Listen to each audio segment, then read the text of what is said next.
here. My name is Penny Wright. Yvette is in our program office, the Zoom expert. Hello, Yvette, you can raise your hand. Thank you for doing this. We're really happy to have all of you here, quite a few of you here, and we're happiest to have Ulysses Tapley as our featured guest speaker tonight.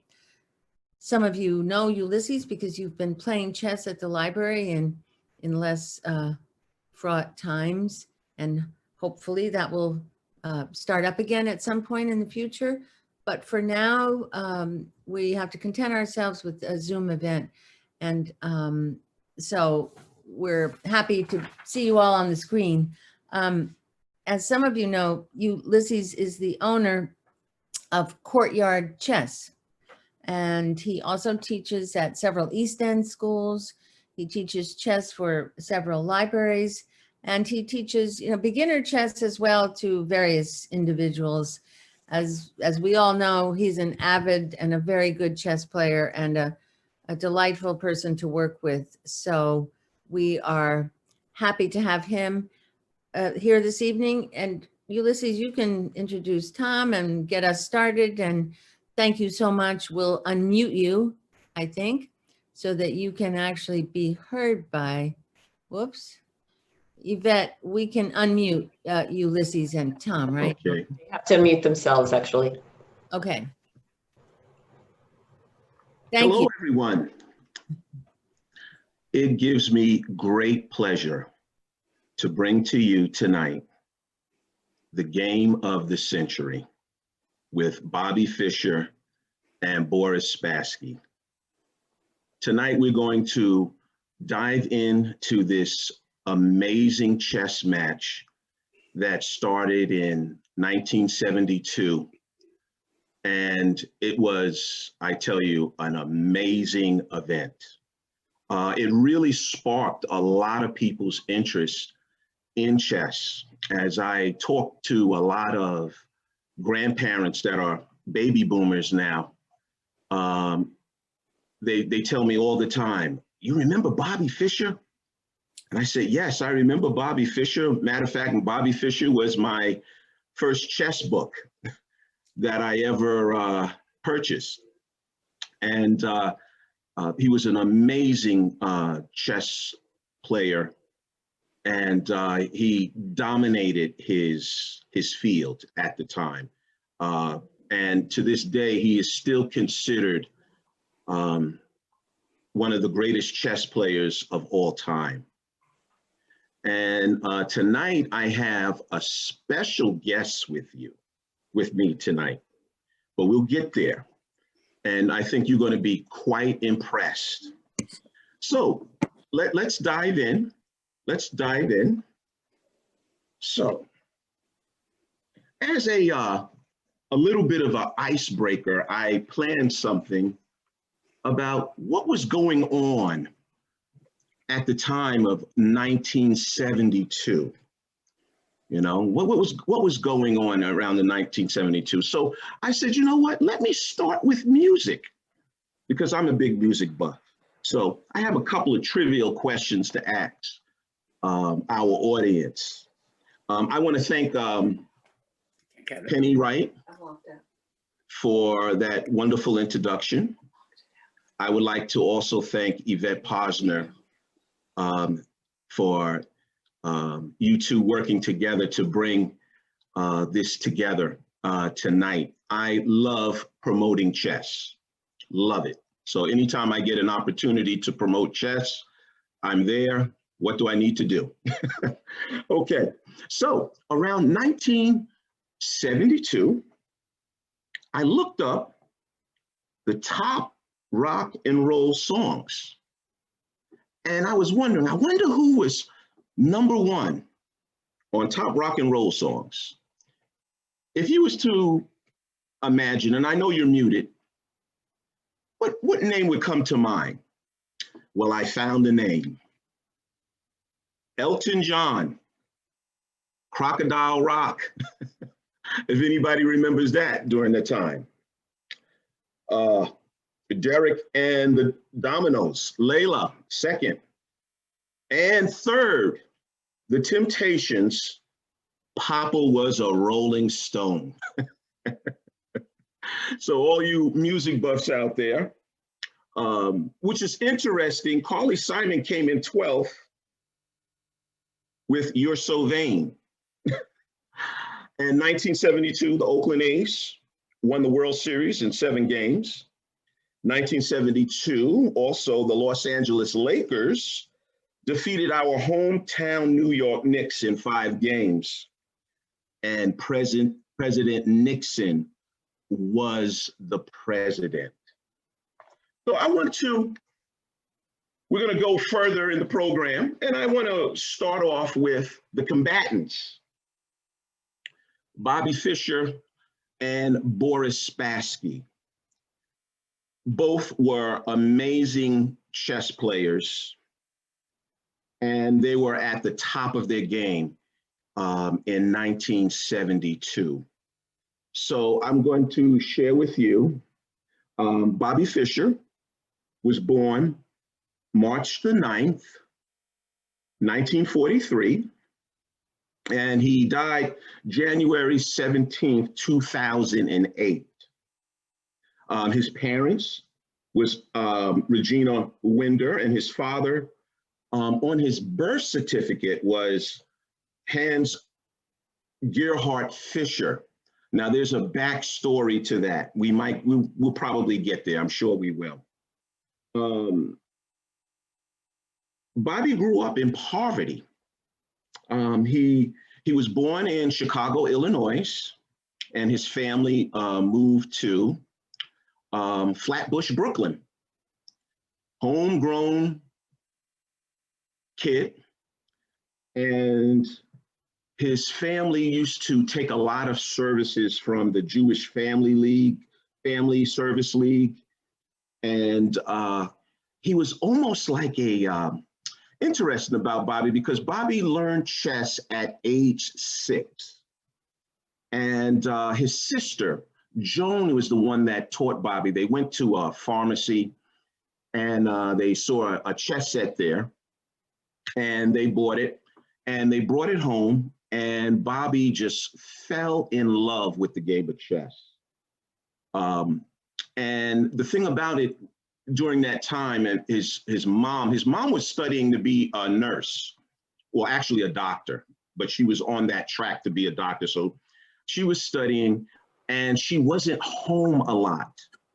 So Bobby Fischer kind of grew up with his sister, and he was a latchkey kid, all right? But he had the perfect ingredient for becoming a great chess player. He had time, and he had a lot of opportunities to study chess and things of that nature. So he got hooked. His sister and him would play all the time, all right?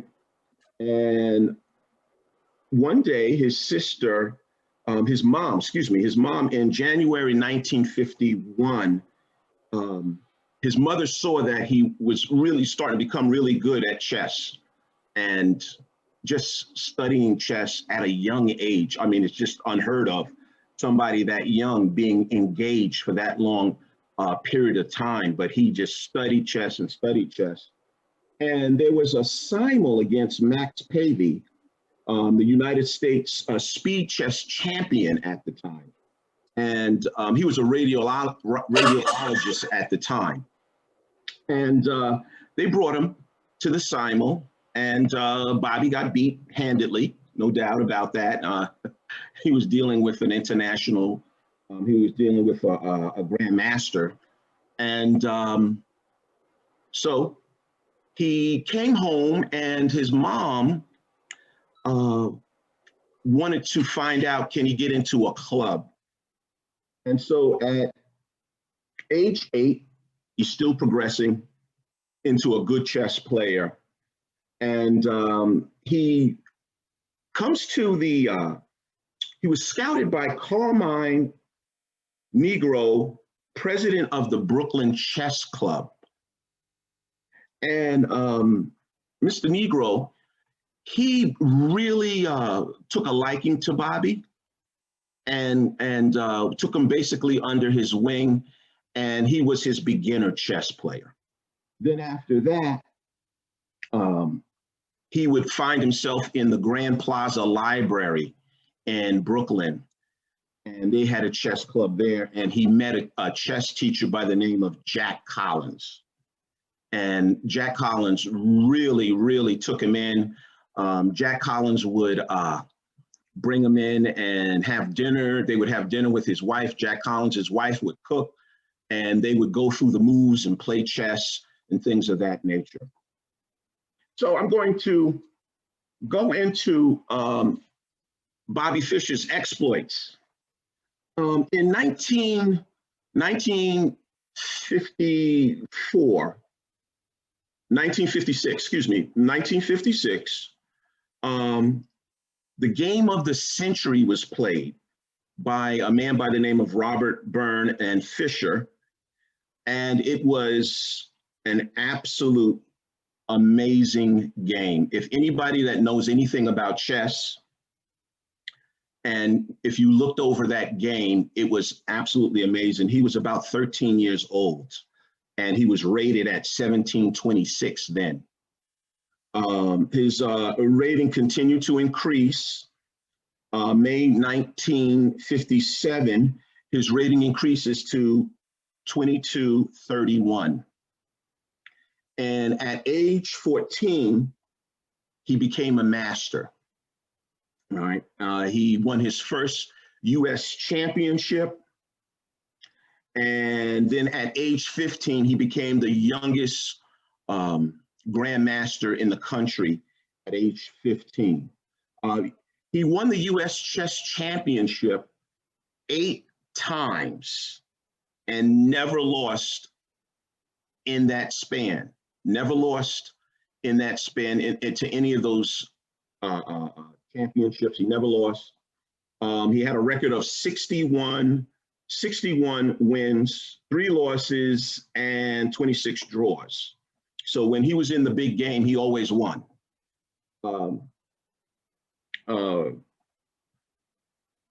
Okay, so at that time, after that, he got into the candidates match. So FIDE, which is the International Chess Federation, they have a cycle of chess tournaments. And in this cycle of chess tournaments, they have something called interzonals, and you would play in the interzonals. And then if you won the interzonals, then you would go into the candidates match. And Bobby Fischer came out on top in the candidate match. He was just absolutely amazing. He did something that no grandmaster has ever done before. He beat Mark Panova with a score of 6-0. Then he beat Ben Larson with a score of 6-0. And he was on a 20-game winning streak. And that 20-game winning streak did not lose until he got to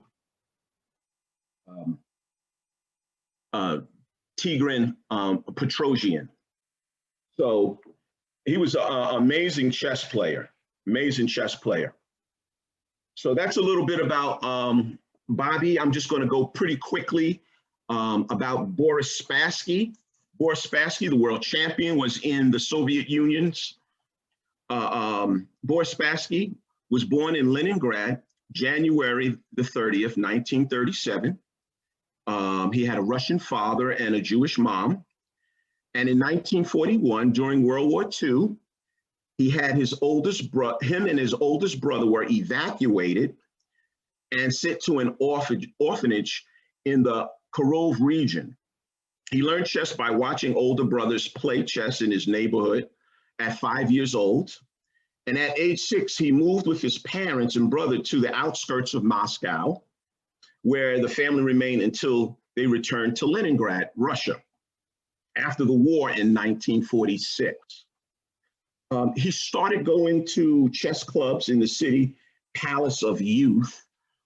In the Soviet Union, chess is their favorite pastime. And chess is in all the curriculums in schools. It's really big. Maybe one day, I believe in the US, if we continue to keep having forums and things of this nature, that we could expand chess more into the schools. It was the Soviet Union's favorite pastime. They grow up learning chess. Just about every kid in the Soviet Union at that time learned chess. And they were very passionate about it. They were very passionate about chess.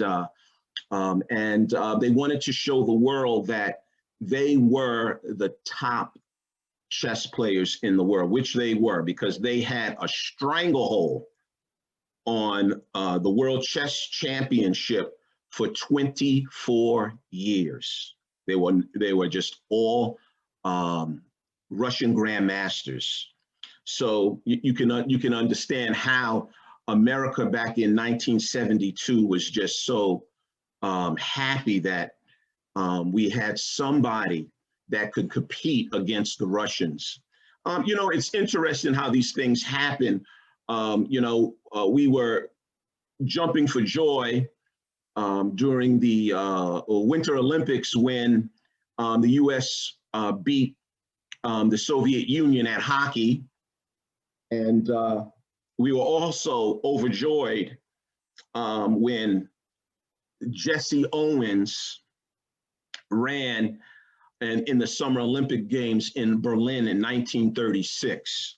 So it's interesting how sometimes sporting events and things of that nature brings the country together for a moment in time, and people feed off of that. And what we have here at the chess match of the century, we have a frenzy. And I tell you, it was absolutely amazing what was going on at the time. So we have completed the resumes of Bobby Fischer and Boris Spassky. And now we are going to go into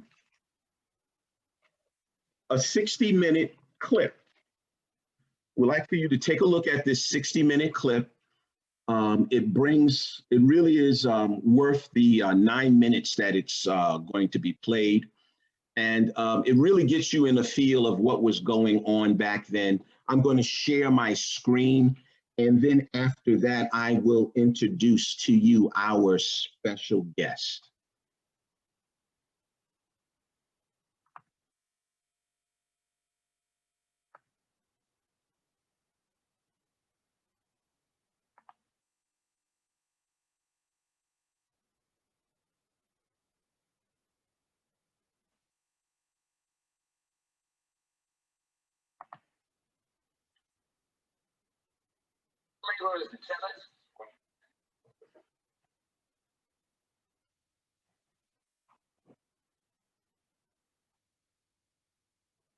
I can't hear.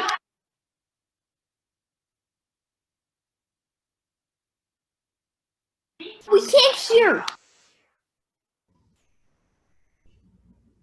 Ulysses, there's no audio.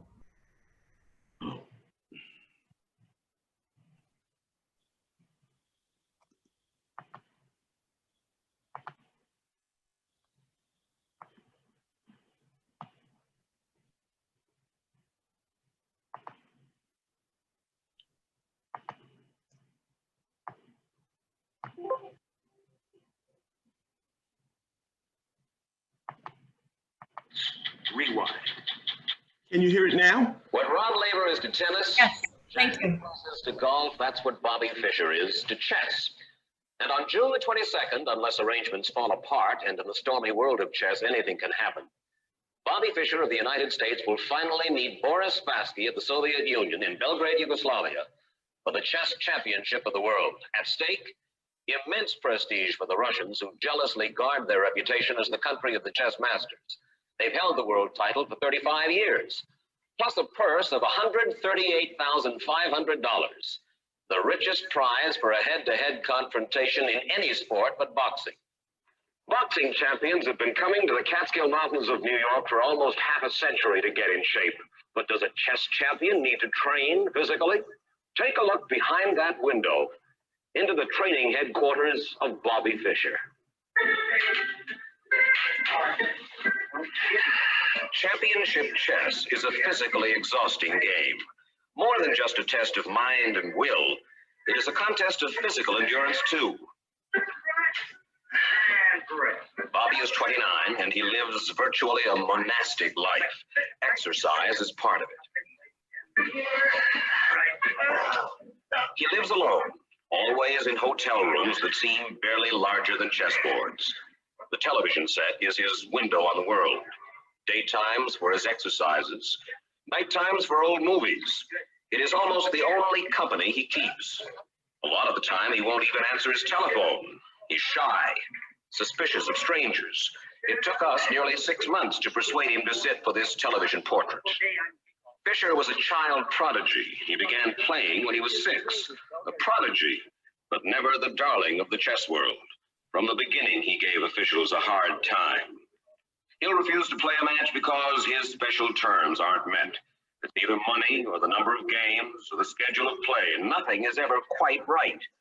He isn't even U.S. champion now because he refused to play under the conditions laid down by the U.S. Federation. And for the past month, he has been giving the fits to the International Federation, too. Not enough money for the winner of the world title, he says. He's sure he's going to beat Spassky, and he thinks he's worth more than a mere $90,000. He's a stubborn young man. Sometimes he fights for principle, more often just for himself. Before we settled down to talk to Bobby, we asked him to play one of the coming generation's most promising players, 12-year-old Lewis Cohen. The game is speed chess. Each player has 5 minutes to finish, which makes the contest as violent as chess ever appears to someone who doesn't really understand the game. And Bobby, even here, plays to win. No mercy for the young. Before the 5 minutes are up, he closes in for the kill. Check, and Lewis Cohen concedes. Winning is obviously very important to you. Now, winning for winning's sake is important. But do you like to beat another man? Yeah, I do. Yes, I like to beat another. Well, you smile about it. You like to crush another man's ego? Uh-huh. So when they go home that night, they know that they can't kid themselves that they're so hot. You think the Russians are pretty worried about you at this moment? Oh, yeah, they have been ever since I started playing chess. Even as a little boy? That's right. I remember the first thing they ever wrote about me was, he's a talented player, and they showed a game I played, and then they said, but all this publicity he's getting and all of this tension cannot fail to have a harmful effect on his personality development. And sure enough, a few months later, I was a rotten person already in their press. I was doing this, I was doing that, I was conceited, This is, before I'd ever even, they even knew anything about me personally. They sting you. They get to you. Well, they don't anymore because I realized it has nothing to do with me. If you were a great chess player, they'd be saying the exact same things about you. Maybe they just tailor them a little bit to your personality or your background. This championship match between you and Spassky, is it in any sense a grudge match? In a sense, not personally against me, against Spassky, because, I don't care 2 cents about him one way or the other. He's just another guy. But it's against the Russians and, all the lies they've been saying about me. Do you worry about Spassky? Not overly. He's a little better, I think, than the other Russians I've taken on in this series. But, You've played Spassky. He's beaten you, but you've never beaten him. Yeah, well, we've only played a few games. So we were just the other day looking through that his games from that Moscow event, that Alekin tournament, and they were atrocious games. It was really, he was lost in half the games in that tournament. Really bad games on his part. Why would that happen to a man who, after all, is the champion of the world? Well, the champion of the world. First of all, I didn't compete, so he's not really much of a champion. But, He's the best they've got. It's a big deal. Where do you get your confidence? Well, when you're successful, you realize there must be something going on. I mean, why am I so successful? There must be a reason, right? So obviously there's something, some natural ability, some factors working, right? Sometimes what we're talking about is described as Fischer's arrogance. I sense that it's something quite different. You simply... This arrogance, like people have been calling me arrogant for many years, but lately they're not calling me arrogant. Why? Because now, I've been winning all these matches and I'm doing what I've always said I was, So I used to say I was the best player in the world. Everybody's arrogant, terrible, conceited person. Right. But this is just an obvious fact. It's not just the arrogance of your saying that you're the best in the world, but the lights are too tough, or the temperature is too high, or arrangements aren't right. It's difficulty of dealing with you that people complain about. Yeah, but the thing is, everybody was looking at it from the organizer's point of view, The organizers, you wouldn't believe the kind of conditions they want us chess players to play in, for instance. Oh, I remember playing once. I played in Berlin. I played a match with the best players in Berlin, the American team against the Berliners. And, I had guys leaning right on my head practically, smoking in my face, like spectators. Is chess a tough game for the body as well as the mind? It is pretty tough, yeah, because of all the tension, all the, a lot of concentration, sitting there for hour after hour. It's real exhausting. I think that's pretty difficult for somebody who doesn't know the game to understand. It looks like, after all, you and I sit at a board. Yeah. Well, it's kind of like after you go in to take your final exam or something, you're pretty tired, right? So it's like taking a 5-hour exam every day or something. Bobby does not like personal questions. He won't talk about his religion. He was born a Jew, now he is a fundamentalist. Nor will he talk about his relatives. His father left when Bobby was 2. He never sees his mother nor his sister. No girls in his life. He claims he hasn't time for them. We spent Bobby's 29th birthday with him at Grossinger's. He came alone. No family, no friends. At the table with him, little Louis Cohen. And Bobby disdained the cake that we had ordered for him. Happy birthday to you. You were worrying about this? Why were you worrying about it?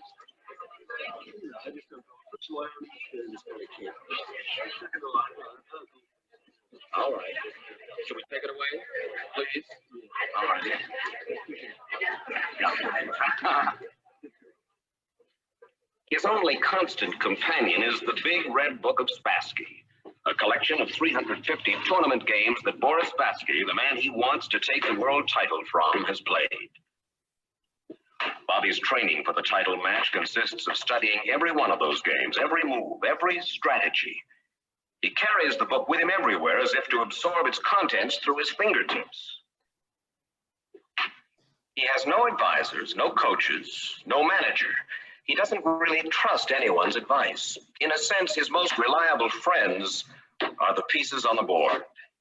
His strategies in life, as in chess, are mysterious and his own. This summer, he will finally play Boris Spassky for the championship. And perhaps he'll prove what he has always said, that Bobby Fischer is the best chess player in the world. But win or lose, Bobby wants everyone to know he did it by himself.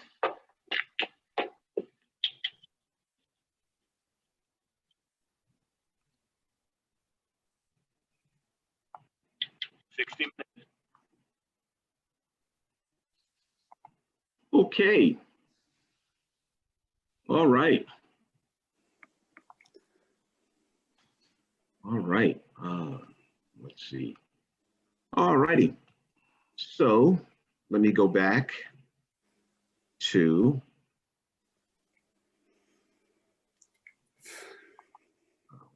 okay.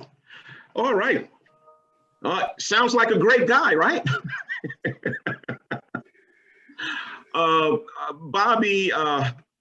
Bobby was definitely serious about competition, and he had nerves of steel. If you could, yeah, I'm sure it that shines. So at this point, we're going to. I would like to introduce to you Tom Olisachuk. a friend of mine for probably the last 5 years. And he's a wonderful chess player, wonderful chess player. He beats me up all the time. But I'm, but as of, Not so much recently. right. I've really been trying to work on my game a lot more. So I'm making it a much more difficult task for him to beat me. But he's a wonderful a man and a poet, and he's also he runs the chess club at the East Hampton Library on Sundays from 1:30 to 4 o'clock, I believe it is. 5 o'clock. Yeah. Although it's been in hiatus for obvious reasons. Right. So due to the pandemic, we all have to do things a lot differently. So without further ado, Ulysses Chuck. Okay. Hi. Yes, I was invited by Ulysses in part because there's 1 degree of separation between me and between you and Bobby Fischer, in that when I was young, I played him. Yeah, I played him once back in 1964. I was still in high school, and he was 5 years older than I, and had begun a series of simultaneous exhibitions around the United States. And I signed up to play him. I was one of about 30 people. We paid each something like $20, which back then was a lot of money, and it translates to a couple $100 nowadays. But you know, my parents and I thought this is a great opportunity, because even then, back in '64, he was clearly a chess star. And I went with a bunch of my friends from high school. You know, they drove the car over. I didn't have a car, and we went to this high school in Washington, D.C. area. And in the gymnasium, there were 35, I think, 30 or 35 card tables arranged in a square, and chess sets were lined up on each card table, facing outwards. Bobby Fischer essentially, you know, climbed in, and he had the white pieces all the way around, and all of us had the black pieces. And he would go make his move on your chessboard, and he was white, and then go on to the next.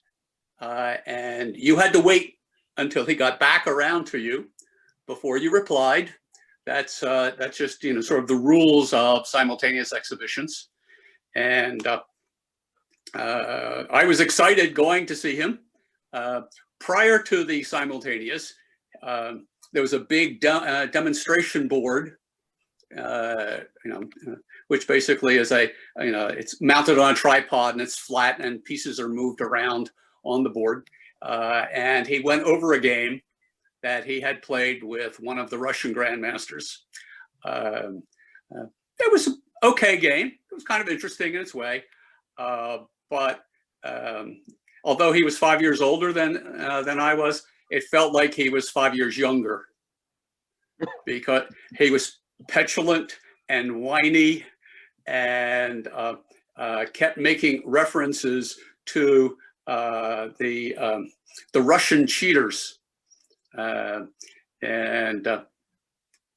he had actually, I think it was in 62.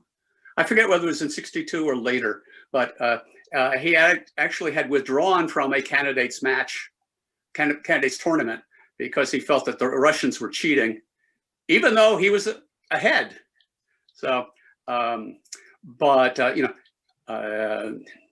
his personality, believe it or not, mellowed a little bit for that 60 Minutes piece. So I have to admit, when I heard him speak and go through it, I felt crestfallen, because you expect someone who excels at anything to be a really good person. Well, he had his flaws, shall we say, and many of the things that they talked about in the 60 Minutes, were evident, and he was at the chessboard, absolutely brilliant, and I was one of the 4 or 5 people at the very end. He had defeated everybody else. I was one of 4 or 5 at the end, and I lasted 34 moves, I was proud to say. And upon looking back at it, 40 years later, I realized that it was only 5 moves before that I really made the critical, mistake. And that's in part because he was going faster. And I didn't have enough time to analyze the board. But he did at the end. At one point, I guess it was just after I made the mistake, he stopped. He put his hands on the board, the table, and leaned in, just peered at the board for about a minute, and then made his move. That was sort of my my highlight of the whole time. I made Bobby Fischer think, and at the end, he was gracious enough to sign, and there's my. This is a chess score book, and he signed the back of my score book where I had been keeping the moves. He didn't shake my hand, but he nodded and then moved on. So it was an experience. And what I have to say is, in sort of preparing, for this Zoom, I did go out and get a book called Bobby Fischer Rediscovered by Andrew Soltis. And what's interesting about it in part is that it's rediscovered, but it's also rediscovered, because this is a 2003 book that has been updated and revised in 2020. And I would recommend this strongly, much more so than Bobby Fischer's own stuff. This has really good analysis and good information about the context of each of the 107 games. But in going over some of these books, I realized just how much his style affected me and affected the way I play, even to this day. Kind of a mix of taking tactical chances and sometimes exchanging off pieces to go down to what they call an end game with a relatively small advantage. That was a revelation to me, because I've always liked Bobby Fischer in terms of his games. I also like Boris Spassky, and I have a collection of his works as well that have worked through a couple of times and have found games there just as inspiring as Fischer's games. But I followed him after 1964 in his career and his ups and downs, and found that he was, in a way, he was shooting himself in the foot a lot, and until the 1972 match. Up until then, he would make crazy demands, and tournament directors and match arbiters would say, no, we're not going to do that. And he would be, really upset. And he even at one point, as I mentioned before, he left a candidates, tournament because of, his complaints, and he just left. And he, anyway, I felt that his game was based upon an immense concentration throughout the course of his life, starting when he was a child. And I just learned actually that his first chess book he bought in Patchogue when he and his mother and sister came out on a vacation. And it was a used book, and it had old chess games that he devoured. I think I got that on the Wikipedia entry, which also is a good place if you want to learn more about some of the details of his life and his career. And it's free, So, but he, was a brilliant, a brilliant tactician, a brilliant strategist. And I think at probably a subconscious level, he was also brilliant at psychological warfare. The match with Boris Spassky, I counted up 12 different times where he interrupted sort of the negotiations and or the flow, including, among other things, not showing up for the opening ceremony. And then later, sort of being late to the drawing of the colors, because in chess there's a slight advantage to having white, and so typically a black pawn and a white pawn are held in the hands, and one side chooses, and they get the color that they choose. So, but he was even late for that. Very, very disruptive and disrespectful of Spassky, who was then the world champion. Right. So, right. But he, in the end, it worked. He did win. Yes. Yes. But then he withdrew from chess for 20 years. Just incredible. I mean, he was at the peak of his form, and it basically over time, deflated the Fischer boom in the United States. And as the years went by, there was less and less excitement about the game of chess, which is really, sad in my opinion. But it was only 20 years later that he did a quote return match with Spassky. Although that too was, sort of double-edged in that it was played in Yugoslavia, which the United States at the time had an embargo against because of atrocities in the Civil War occurring in Yugoslavia. So, but he went anyway, and this caused him. I don't know, Ulysses, if you're going to mention kind of what happens to him afterwards. We might have time. Okay. To make a long story short, he after this match, after the match, after the second match, he sort of drops out again, except for legal difficulties, and he ends up in Iceland.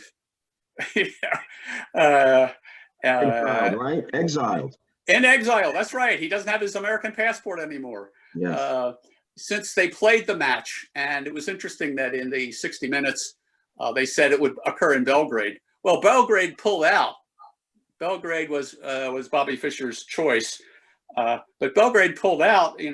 After Fischer demanded that all of the all the TV revenues go to the players.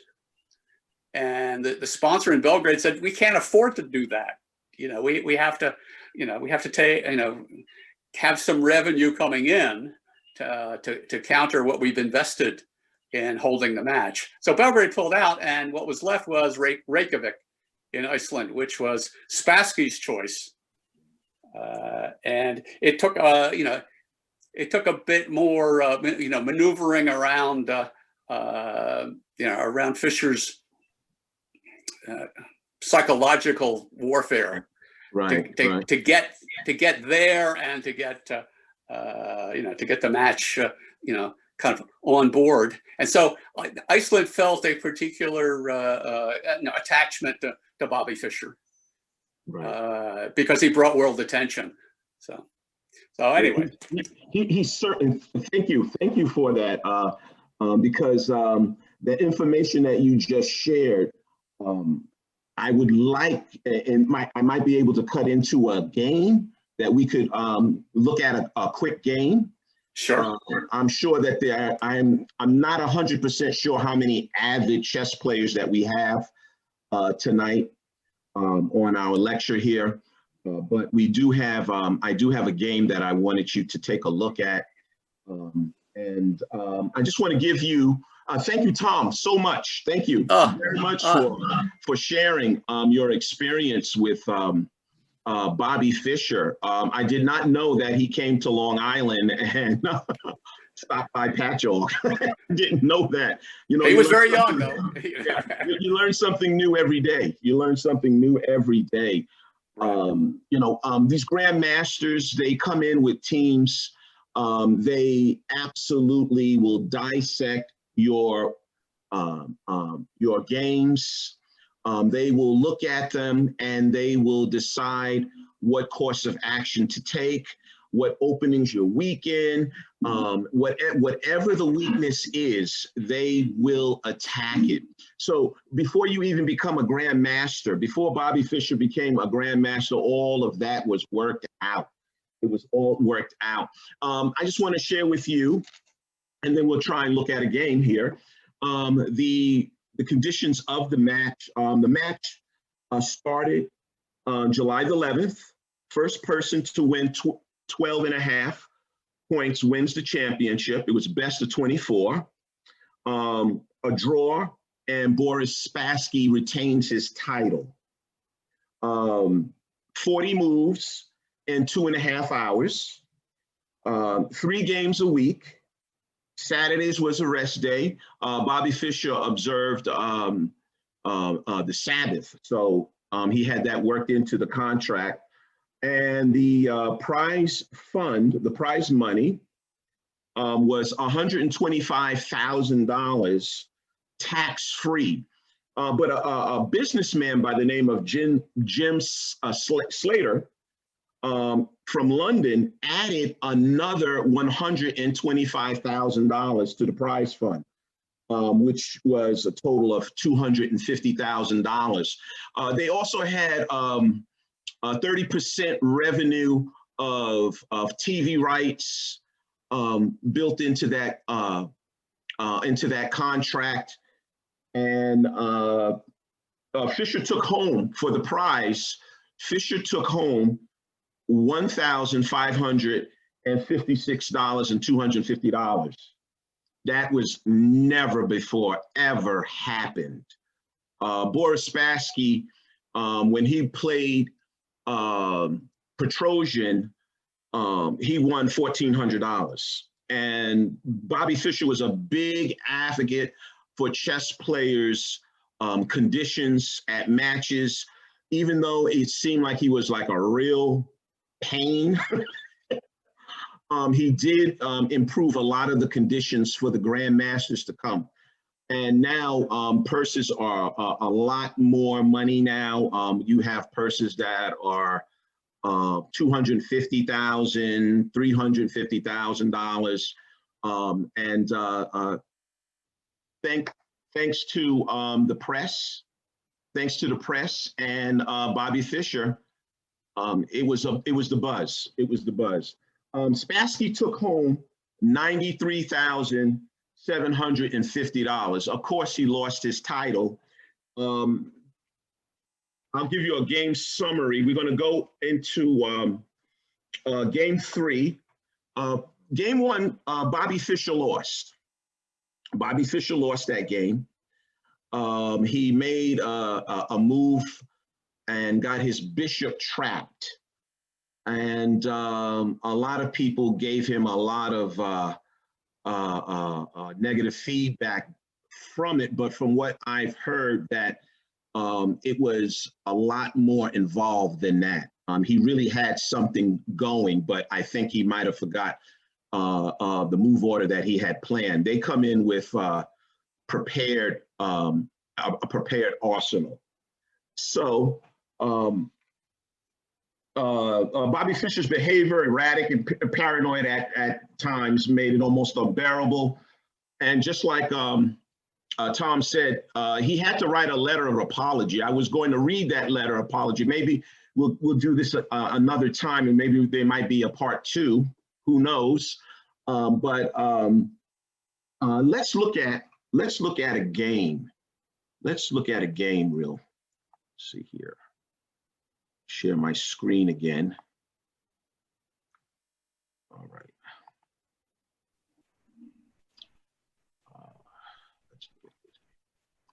Okay, this is game 3.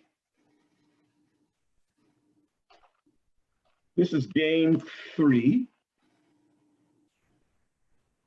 Just getting my game 3 notes here. And Boris Spassky played the white pieces, and Bobby Fischer played the black pieces. All right, and this was the first game that Bobby Fischer won against Boris Spassky. It's interesting that Bobby Fischer was so good. He was like 100. He was over 100 points higher than Boris Spassky was when they met in this historic championship game. So the game before game 3. So Bobby Fischer lost game 1 and forfeited game 2. So Bobby Fischer was already 2 games down, and he just pulls out the miraculous and just starts to win a couple of games, and then it's 1 point, a full point for a win, and then it's a half a point for a draw. And he gets those wins when he needed them, and he gets those draws, and he starts to pull away from Bobby Fischer. So let's just take a look. Tom, we're going to unmute you. We can. Okay. Okay, great. So we're going to start looking at this game here. The moves are, let's see here. All right.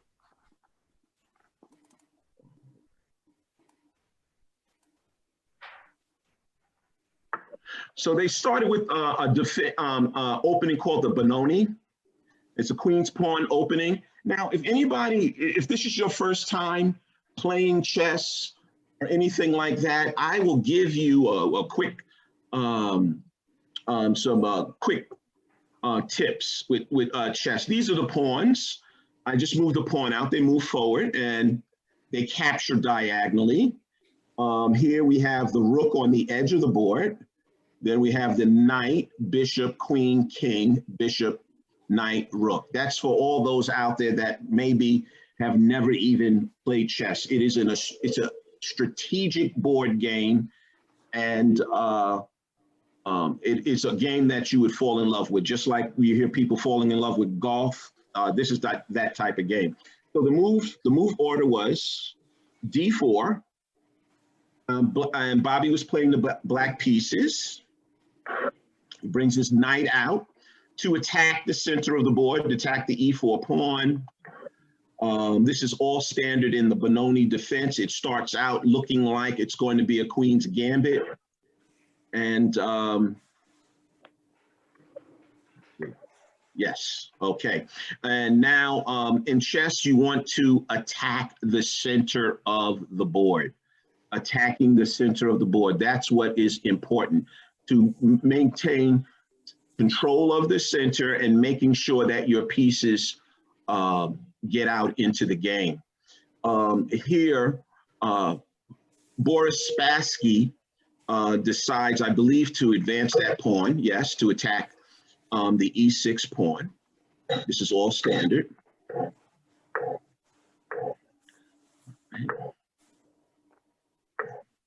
All right, and now he's rerouting his knight.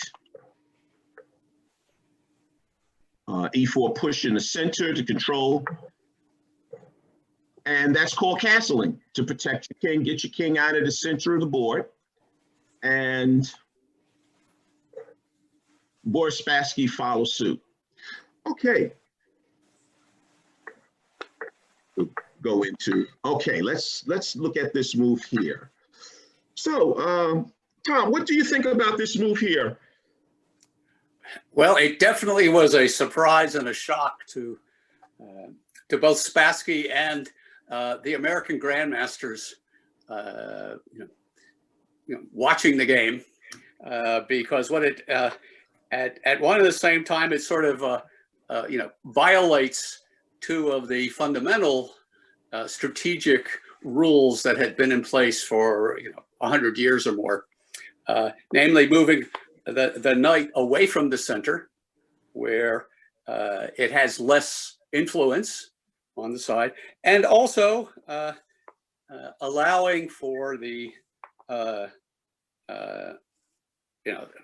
the destruction of the smoothness of the pawns in front of the black king. And now, after an exchange there of the bishop for the knight and then the pawn recapture,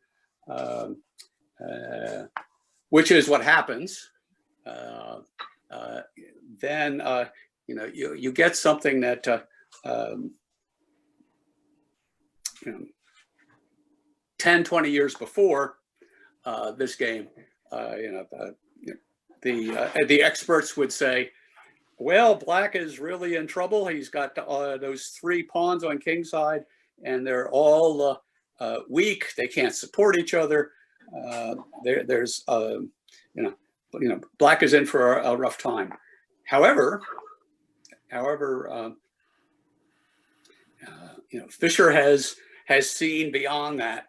He has seen the potential of that pawn that recaptured is getting closer to the white king, and provides sort of extra support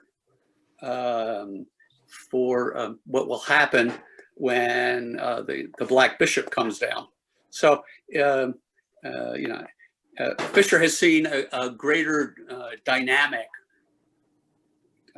to the pieces, whereas the conventional interpretation of this kind of position is more structural and says, okay, but black has issues. It's going to be hard for him to maintain a decent game. Whereas what Fischer did with this move is he showed the potential for black, released by moving that pawn forward and opening up lines, both of which are very important for attack. Right, and I notice everyone that White's light squared bishop is no longer on the board, and it cannot help with protecting the pawn that's on h5. And I just was looking at that. That's pretty interesting. That's pretty clever. These grandmasters, they can calculate the way they see the board. We look at the board from the outside in, and they can analyze the board from the inside out. Their calculating abilities is phenomenal.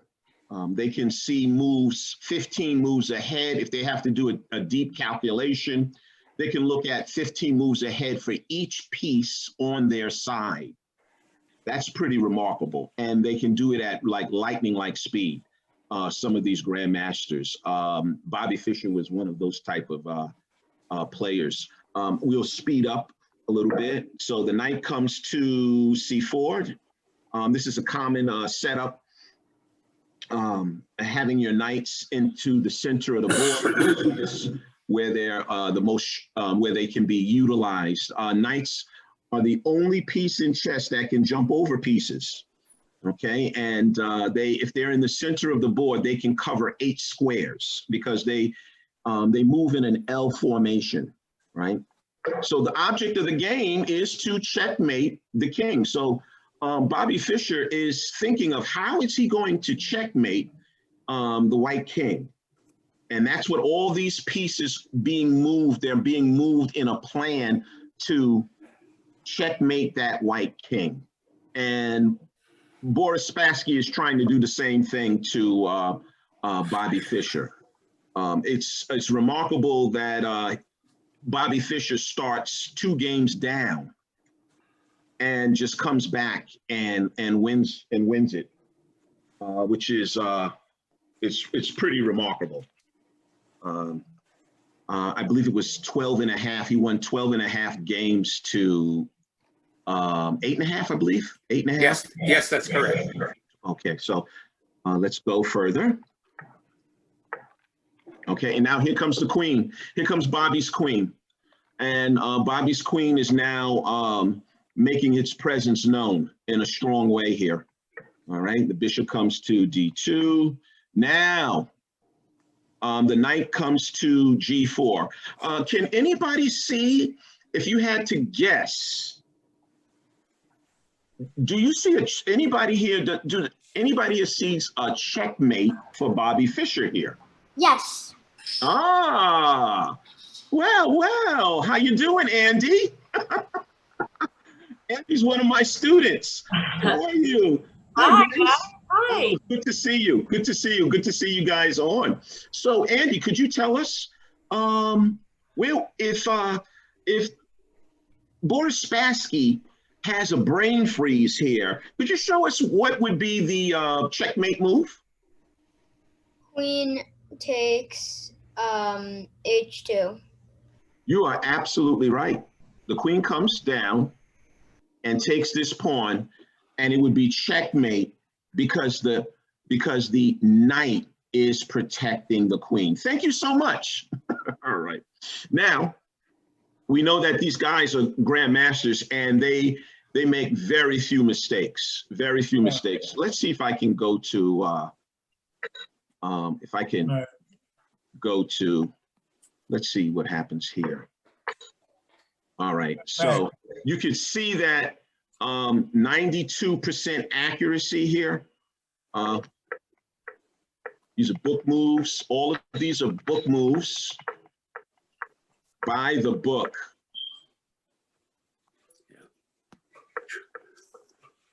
Okay. So Ulysses, you're using chess.com? Yes.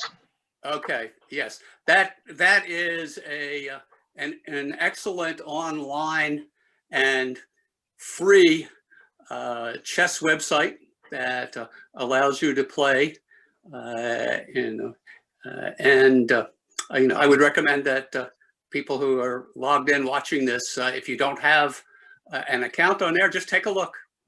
Yes, chess.com, definitely. All right. So I'm going to speed it up a little bit, and we're going to get to a position where, now anytime you see doubled up rooks, that's a lot of power. So they're trying to break through in the center of the board.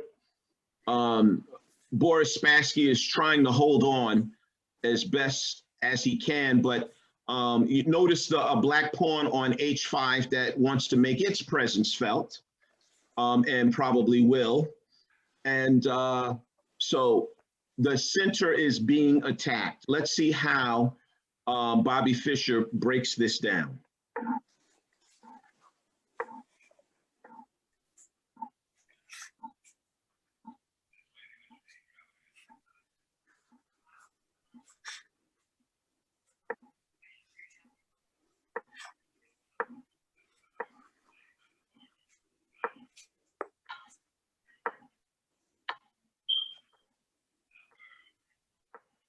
Ooh, bad move. The queen went to D4. Queen went to D4. That was, you saw the double check marks. Question marks means bad move. It means a very bad move. And here, Boris Spassky resigned. Boris Spassky resigned. I'm going to show you a quick video. I want you to see this, and then we are going to open it up for some questions. If you have any questions, we'll field some questions. But I hope you got an idea of what the climate was back then in 1977. I hope we were able to share with you that this was a big deal. Politically, it was significant. Even Henry Kissinger, when Bobby Fischer decided he was thinking about, taking a hike on the tournament, gave him a call and basically told him, "I want you to beat those Russians." And so it was a lot involved around that at this time. Vietnam War was going on, Watergate was breaking forward, and it was the Cold War. And that we had the arms race. Just a couple of years after that, that arms race started. And but the press is what really brought this game out to people and really expanded chess in America. It took on a pace like Tiger Woods when he was young and winning majors and things of that nature. And people just, flocked to the chessboard. I even have an account that I heard an account that Bobby Fischer was getting calls from women and during the championship, and there was a lot of things that we couldn't totally talk about during this small amount of time, but we don't want to weary you, and I'm just going to show this one video, and then we're going to close it out, okay?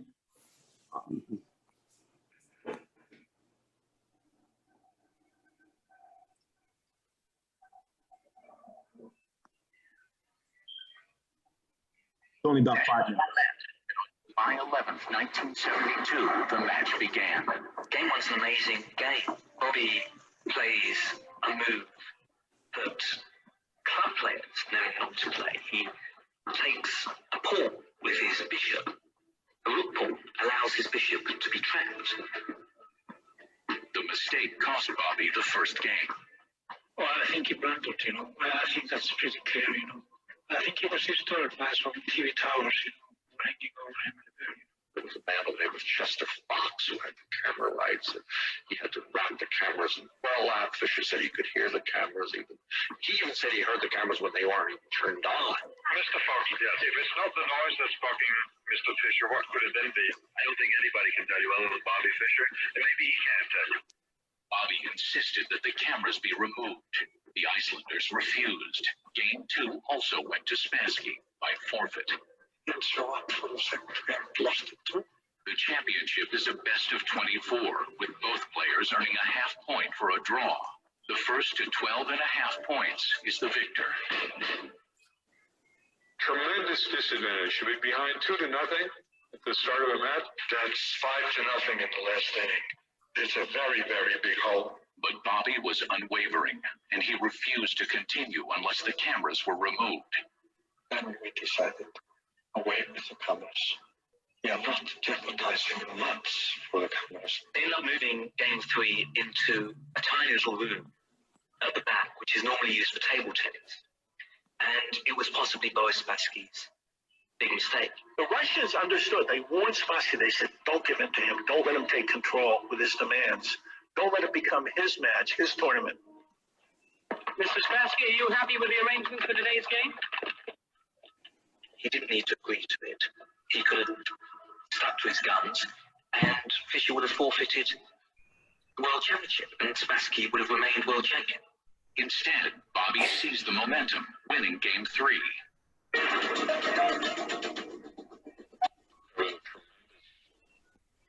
it was the first time in his life Fischer had beaten Spassky. And it also indicated to us that Spassky wasn't quite on his game. He may have been rattled by all the shenanigans that had already happened.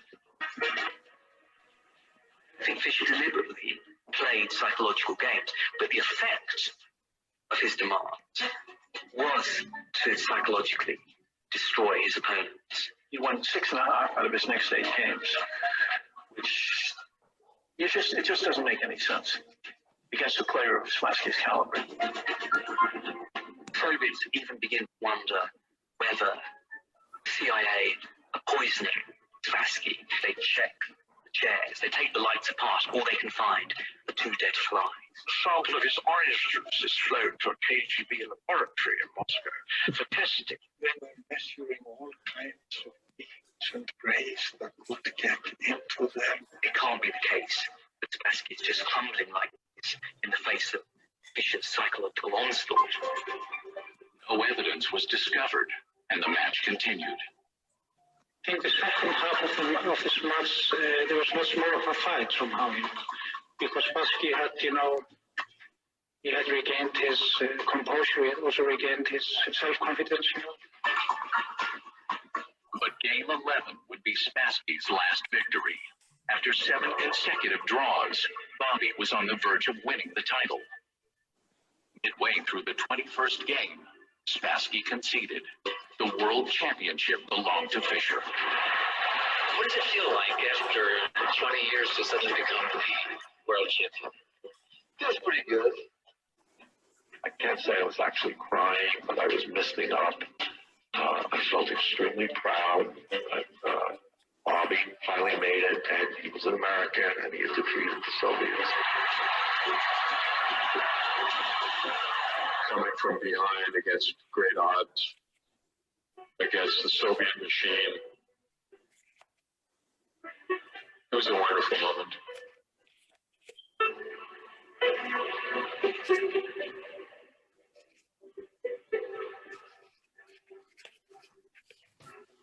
Next up, Fischer stuns the chess world. Fischer just disappeared. No speeches, no giving autographs, and it was to foreshadow what he was going to do for the rest of his life. He stopped playing. He disappeared.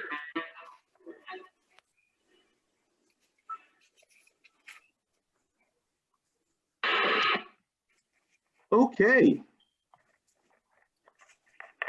Okay. Right. Okay, that will conclude our lecture for today. I want to thank all the libraries that participated in this Zoom. It's been an amazing project, and I'm so glad that you all participated. I could name a few, but I don't want to miss any. Well, Ulysses, could I just jump in and name the libraries? Because yes, please some of do. them are Please actually do. here, and it would be really nice to acknowledge them. Yes, The please West do. Hampton Public Library, the Deer Park Public Library, North Shore Public Library, I think Lorena's here, Port Jefferson Library, East Hampton Library, the John Germain, the Hampton Bays Library, Donna may be here, Cutchogue, I think Dawn is here from Cutchogue, and the Floyd Memorial Library in Greenport. So we were all, it was a great joint effort. And Ulysses, I want to thank you so much. I'm so grateful to you for doing this. You can keep going with questions if you like. I'm going to sign off and Yvette will stay, but this was a wonderful program. Oh, I'm glad you liked it. I'm hoping everybody else that they enjoyed it as much as I did presenting it. It's a wonderful thing when you can promote something that you're very passionate about and love. And I just want to share chess with children and adults. And that's what I do. I'm just not a chess coach for kids. I teach adults as well. So I'm just grateful for the opportunity, and thank you, Penny, again, and your staff, Yvette Kushner, who helped me and assisted me all through the way. And again, thank all the libraries. Thank you so much. And at this time, I'm going to give you some of my sources before we start the questions. One of my sources was Fischer Spassky, the New York Times report, The Chess Match of the Century. This book was given to me by my chess coach in high school many, many, many years ago. God bless him, John Lombardi from Longwood Library. Not Longwood Library, Longwood Schools, because that's where I graduated school from, high school. And another book called Fischer World Champion by Max Ove and Jan Timmerman. Another excellent book that you could take a look at. The 60 Minutes clip. Let's open it up. If there's anybody that want to field some, I'll field a few questions. You may do so at this time. How you doing? This is how Perry. How you doing, Perry? Enjoy the presentation. Excellent. Now, let me give a little history on me. Okay. When you talk about 1972, I was born and raised in New York City. So after that match, you would go down to 42nd Street and you may see 10 or 15 guys out there. They were playing anybody come along. And and I was a halfway decent chess player, What was amazing me, how can a guy go on 42nd Street, the heart of Manhattan, and play anybody come along and still beat him? I mean, were those guys rated, or majority of the time they just learned to play in jail? What made them have the talent to play anybody that came along and it was winning? Well, it's amazing. Some of these chess players, they just have a gift of intuition. A lot of chess players, grandmasters, talk about this intuition for pattern recognition. And they are very good at patterns, and they just they excel at it. And a lot of guys, they just totally devote their life to studying chess. Even Bobby Fischer, even though he had a natural gift for chess, they said that his mom brought him to a psychologist, and they did a test. They did an evaluation on him, and they said he had an IQ of 180. Very few people have that type of, there are people that have that and above, but that helps. And then cultivate that, mix that in with studying the game and becoming a student of the game. You will be one of those people that can walk board to board to board to board and really give your opponents fits out there. Hey, Ulysses, I just want to say there's we'll have other people ask their questions, but I do see a chat question. Someone asked, who was the person who discovered Bobby? Was it Graham Negro, or did I hear the name incorrectly? It was Phil, hold on one second. I have all my notes here. Okay. There was two people that were very instrumental with Bobby Fischer when he was younger. The first person was Carmine Nigro, Nigro. and he was the president of the Brooklyn Chess Club. So it was a combination of Carmine Negro and Jack Collins. And he spent he spent more time with Jack Collins than he did with Carmine, Coach Carmine. And I was told that I read that he had about 1,000 chess books, and Bobby would go there to his house and spend time there with the Reverend William Lombardi, Bobby Fischer's second, and they would constantly go over different positions. So that man was definitely those two men were definitely instrumental in Bobby Fischer's chess. It's a Perry again. I was always under the impression, I did a little research on Bobby Fischer, that he was a savant servant. You know, that's somebody that's great in one area, but their personal life can be a wreck. Look at some mathematicians. They're great in math, but their personal and outside life is a wreck. And I always felt that he was a savant servant. And what's your opinion on that? Oh, wow. You know what? I'm gonna let Tom field that question. Tom, would you like to field that question? Okay. Yes. I think that perfectly captures the essence of Bobby Fischer. I mean, yes, he had a very high IQ, but you know, he fell in love with the game early. He really didn't develop social skills to speak of, and you know, he was you know, not only the product of a single parent household, but the tensions were such between him and his mother that when he was 17 years old, she moved out of the apartment and he was by himself. And he really didn't have kind of a social life. He had he had no friends to speak of.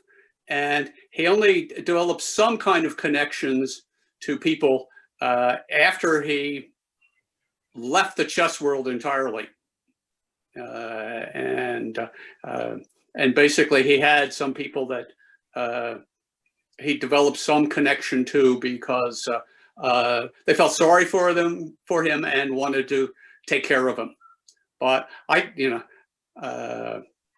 think Bobby Fischer's personal development was solely oriented at chess, and they made a little bit in that 60 Minutes clip about physical fitness and how he was doing all kinds of exercises. He only did that as a way to stay in shape to win at chess, and so as I said before, I mean, I had the sense that, the 20-year-old up in front of the demonstration board really had the emotional development of a 10-year-old. Yeah. And I always felt that if he had some kind of personality or some kind of gift to deal with, he could have been a very rich man. Because he was like the Tiger Woods of chess. I mean, the Tiger Woods of golf. He was like the Tiger Woods of chess. And I always felt if he had that personality and that way about him, he could have been extremely rich. At one time, even today, if he was deceased, but he was speaking towards the thing that he could have done, but he just wasn't blessed with that talent to have some kind of personality. Right.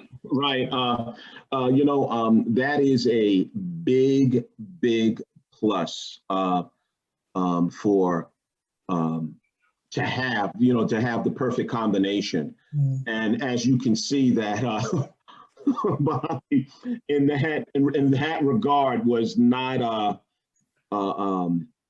wasn't one of his strong points. Yeah, that wasn't one. Thank you. That wasn't one of his strong points, but he was an amazing chess player. Yeah. But see, my point is that's all he had, you know, and I sympathize with him.